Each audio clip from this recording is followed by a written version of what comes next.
दोस्तों rechargeable torch light में जब चार्जिंग फॉल्ट आ जाती है तो इसको कैसे ठीक करते हैं। ये चाइना टॉर्च लाइट है। इसमें डायरेक्ट 220 वोल्ट की सप्लाई देकर इसको चार्ज किया जाता है। इसका चार्जिंग केबल कुछ इस प्रकार की होती है। एक तरफ देखिएगा तो ये 2 पिन टॉप मिलेगा और दूसरी तरफ एक सॉकेट रहता है। डायरेक्ट 220 वोल्ट की सप्लाई देकर इस सॉकेट में लगाने से ये टॉर्च लाइट चार्ज होती है। जब 220 वोल्ट की सप्लाई यहाँ पे दी जाती है तो यहीं पे ये चार्जिंग सर्किट बनाई हुई रहती है। कुछ इस प्रकार का इसका चार्जिंग सर्किट है। तो इसका चार्जिंग सर्किट आप यहाँ पे देख सकते हो। थोड़ा हम नजदीकी से इसको दिखाना चाहेंगे। देख सकते हो ये पूरी तरह जल चुकी हुई है, यानी इसका जो पीएफ कैपेसिटर है इसमें से पूरा केमिकल बाहर निकल गया है। अब ये चार्ज नहीं हो रही है। तो क्या इसमें एक पीएफ कैपेसिटर डाल देने से, लगा देने से इसका चार्जिंग सर्किट तैयार हो जाएगा या कोई और फॉल्ट है? तो कोई और फॉल्ट देखने के लिए यहाँ पे इसको इस तरफ पलटिएगा। तो जैसे पलटिएगा ना, यहाँ पे हम आपको गौर से दिखा दे तो यहाँ पे देखिएगा एक रेक्टिफायर आईसी लगाई हुई है और कुछ रेजिस्टेंस लगाई हुई। इधर का साइड का तो पूरा यहाँ पे जो कंपोनेंट है ये देखने में ठीक लग रही है, सभी एसएमडी कंपोनेंट है। तो इस पीएफ कैपेसिटर को निकाल कर देखना है कि इसमें कितने वैल्यू का पीएफ कैपेसिटर लगाया हुआ है। तो चलिए इस पीएफ कैपेसिटर का निकाल कर देख लेते हैं। तो इस पीएफ कैपेसिटर को यहाँ से देखिएगा निकाल दिए। इसका लाद पोचनी देखिएगा यहाँ पे पूरी तरह निकल चुकी है, पूरी तरह ये जलकर राख हो गया है।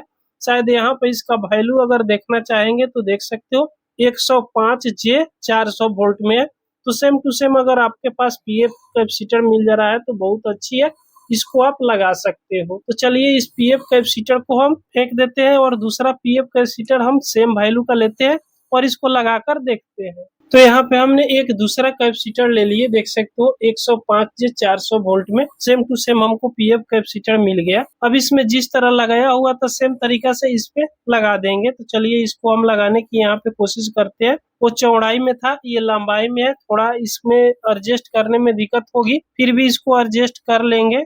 तो इसका दोनों लेग जहां जहां पे सोल्डिंग किया हुआ था उसी जगह पर इसका दोनों लेग को सोल्डिंग कर दीजिएगा। तो चलिए इसको हम उसी तरह एडजस्ट कर ले रहे हैं। इसका दूसरा लेग थोड़ा बड़ा हो रही है तो इसमें वायर जोड़कर दूसरे लेग पर सोल्डिंग कर देंगे तो हो जाएगा। तो एक छोटा सा यहाँ पे हम वायर ले लेंगे और इस वायर को उसके जगह पर सोल्डिंग कर लेंगे। तो यहाँ पे उसके जगह पे एक वायर को सोल्डिंग कर लिए। उसके बाद में इसकी दूसरी वाला लेग जहां पर एडजस्ट नहीं हो रहा था उस लेग पे इसको सोल्डिंग कर लेंगे तो उसको भी यहाँ पे कंटिन्यूटी मिल जाएगा। अभी देख सकते हो इसमें पीएफ कैपेसिटर तो हमने लगा दिए और दूसरा कोई फॉल्ट इसमें नहीं लग रहा है। तो ज्यादातर इस प्रकार का चार्जिंग सर्किट में पीएफ कैपेसिटर ही खराब होती है। अब यहाँ पे देखिएगा अभी ये इमरजेंसी लाइट जला रहा है तो थोड़ा थोड़ा सा जल रही है, शायद आपको यहाँ पे दिख रहा होगा। और इसका आगे की लाइट देख सकते हो यहाँ पे हल्का सा जल रही है, बहुत कम जल रही है। तो अब इसको हम थोड़ा सा चार्ज में लगा कर देखेंगे। तो यहाँ पे इसका चार्जिंग केबल लेंगे और चलिए इसको डायरेक्ट 220 वोल्ट की सप्लाई में हम लगा देते हैं।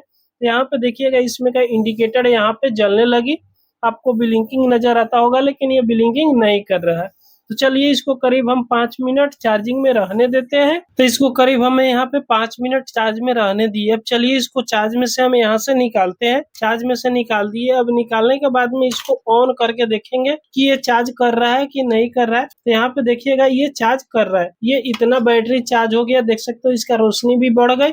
अब आगे वाला जो लाइट है इसको भी चेक कर लेते हैं। तो इसका स्विच में कुछ प्रॉब्लम है इसलिए ब्लिंकिंग कर रहा है। तो इसका भी रोशनी आप देख सकते हो, इसमें बहुत ज्यादा रोशनी यहाँ पे चल रही। तो दोस्तों इस प्रकार चाइनीज टॉर्च लाइट में अगर चार्जिंग सर्किट खराब हो जाए बहुत आसानी से इसको रिपेयर कर सकते हो। तो दोस्तों ये वीडियो आपको पसंद आई हो तो एक लाइक जरूर कर दीजिएगा। अगर हमारे चैनल पर आप पहली बार आए तो सब्सक्राइब जरूर कर लीजिएगा। पूरा वीडियो देखने के लिए आपको बहुत बहुत धन्यवाद।